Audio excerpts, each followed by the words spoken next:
सक्खर से divisional bureau chief Asghar Siddique Mehar की report के मुताबिक 6 करोड़ सिंधियों को मार कर किनारे नहीं बनाई जा सकती। पीपल्स पार्टी और नून लीग दोनों सिंध दुश्मन पार्टियां हैं। हम किसी को सिंध धरती का सौदा नहीं करने देंगे। हुक्मरानों की गलत और दुश्मन सिंध पॉलिसी की वजह से पहले ही 3 अजला तबाह हो चुके। साफ पानी के हवाले से वहां के लोग परेशान हैं। सिंध तरक्की पसंद पार्टी की जानिब से गैर कानूनी और सिंध दुश्मन कनाल के खिलाफ नेशनल हाईवे डहरकी पर जाम अब्दुल फत्ताह समेजो की क़यादत में धरना दिया गया, जिससे सड़क 6 घंटे बंद रही।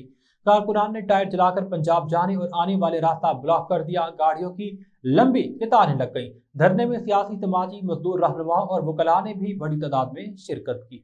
इस मौके पर STP रहनुमा गुलजार सोमरू, डॉक्टर सोमार, जाम माशूक, जिले सदर जाहिद मीरानी, मजदूर रहनुमा फतेह मोहम्मद लखन, कामरेड मीर मेहर, कामरेड शब्बीर शर, मजदूर रहनुमा रांझन समीजू, सरवर समीजू, खादिम हुसैन, मुनीर अहमद, डहरकी के वकील गुलाम रसूल, वकील सलीम अख्तर मलिक, जावेद अख्तर, बशीर मीरानी, हामिद अंसारी, नवाब पिताफी और तालुका उबारों से वकला कादिर बख्श, गुलाम मुर्तदा, साजिद दायो, SUP रहनुमा हातिम खान शर, कौमी अवामी तहरीक के रहनुमा मोहब्बत अली, JUI के रहनुमा मौलवी अब्दुल गफ्फार, समाजी रहनुमा अकबर, PTI रहनुमा दिलावर, साबिक MNA मियाँ मिठू के साहिबजादे मियाँ फारूक, शिया उलमा कौंसिल के रहनुमा राहिब अली, जमीयत उलमा इस्लाम ताल्लुक की डहरकी के अमीर मौलाना अब्दुल हमीद लगारी और दीगर ने शिरकत की।